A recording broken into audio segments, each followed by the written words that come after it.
Hello friends, સ્વાગત છે તમારું માકા સ્વાદમાં। આજે હું તમારા માટે વેજ તવા ફ્રાયની રેસીપી લઈને આવી છું। રેસીપી પસંદ પડે તો ચેનલને સબસ્ક્રાઈબ કરવાનું બિલકુલ ભૂલતા નહીં અને બાજુમાં રહેલા બેલ આઇકનને પણ જરૂરથી પ્રેસ કરજો, જેથી તમને મારા નવા વિડીયોની નોટિફિકેશન મળતી રહે। તવા સબ્જી બનાવવા માટે મેં આ થોડાક વેજીટેબલ લઈ લીધા છે।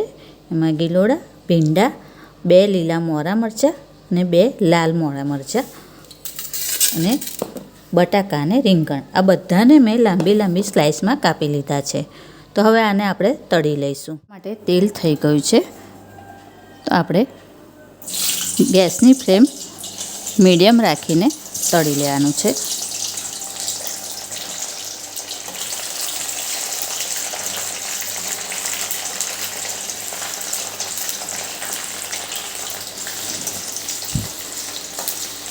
જો બબલ્સ આવતા ઓછા થઈ ગયા છે એટલે સમજી લેવાનું કે આપણું આ શાક તળાઈ ગયું છે।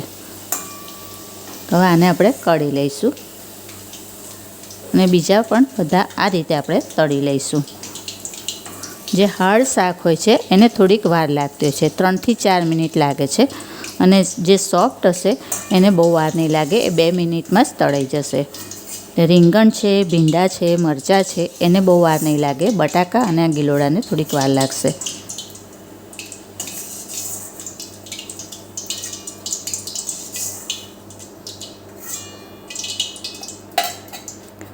મરચાંને એને તો ખાલી થોડીક છાંટ આવે ત્યાં સુધી જ આપણે એને તળવાના। જો ઉપર આવી પરપોટી પડે એટલે આપણે મરચાંને કઢી લેવાના, એને ઓવરકૂક નથી કરવાના, નહીંતર બહુ જ સોફ્ટ થઈ જશે।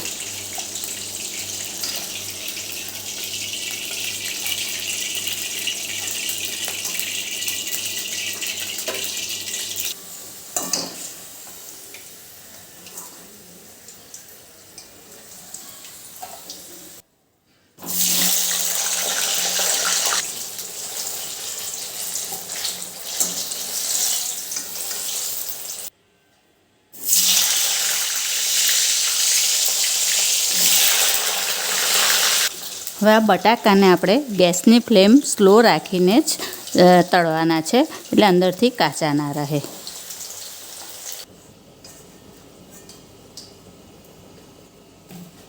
જે આપણા બધા તળાઈ ગયા છે, તો હવે એને મેરિનેટ કરવા માટે આપણે એક મસાલો બનાવી દઈશું। તો મેં આ 1 ટીસ્પૂન ધાણા જીરું પાવડર, 1 ટીસ્પૂન લાલ મરચું અને 1 ટીસ્પૂન ચાટ મસાલો, હવે આ બધું મિક્સ કરી દેવાનું છે। ચાલો આપણો તૈયાર છે। તો હવે બધા વેજીટેબલ પર આવી રીતે છાંટી દેવાનો છે।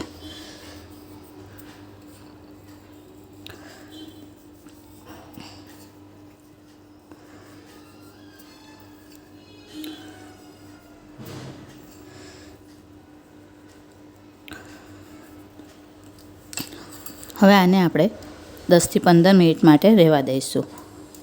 જે માટે આપણે એક પેસ્ટ બનાવવાની છે, તો એના માટે મેં આ 2 મીડિયમ સાઇઝના ટામેટાં આવી રીતે કાપીને લીધા છે, 4 થી 5 કળી લસણ, 1 ઇંચ આદુનો ટુકડો અને એક આવું લાલ મરચું મળે છે, અત્યારે તો સિઝન છે એટલે, અને આ ના મળે તો તમે લીલું મરચું પણ લઈ શકો છો, અથવા 1 ટીસ્પૂન જેટલું સૂકું મરચું લેવાનું। હવે આની આપણે પેસ્ટ બનાવી દેવાની છે। પેસ્ટ આપણી ગ્રેવી માટેની તૈયાર છે। તો હવે આપણે ગ્રેવી બનાવી લઈશું। મેં 1.5 ટેબલસ્પૂન જેટલું તેલ લઈ લીધું છે, એ ગરમ થઈ ગયું છે, તો એની અંદર આપણે 2 સૂકા મરચાં અને 2 તમાલપત્રના પાન એડ કરી દઈશું। આપણે આ પેસ્ટ એડ કરી દઈશું।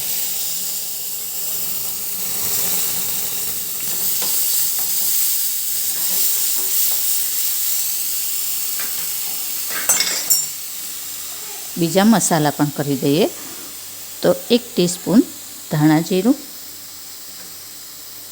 1 ટીસ્પૂન લાલ મરચું, ટીસ્પૂન કિચન કિંગ મસાલો, 1 ટીસ્પૂન જીરું પાવડર, અડધી ટીસ્પૂન હળદર પાવડર અને અડધી ટીસ્પૂન ગરમ મસાલો।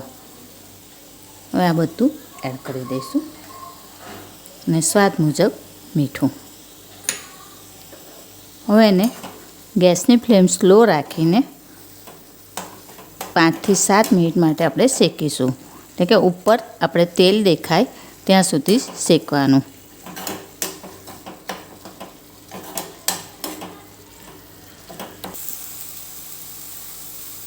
તેલ આપણું છૂટું પડવા લાગ્યું છે તો એની અંદર આપણે અડધા કપ જેટલું પાણી એડ કરીશું.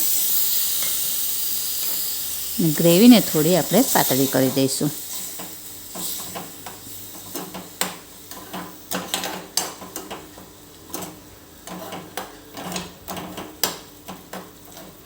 હવે 2 કે 3 મિનિટ માટે આપણે થવા દઈશું.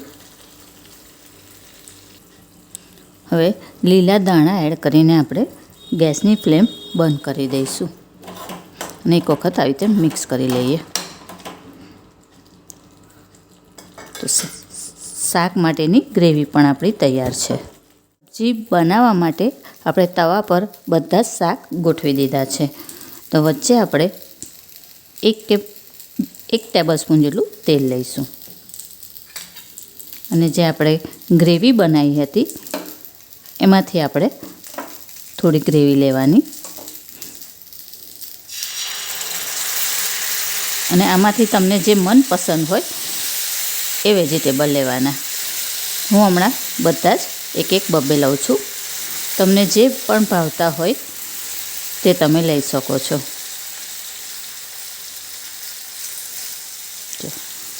આવી રીતે ગ્રેવીમાં મિક્સ કરી દેવાના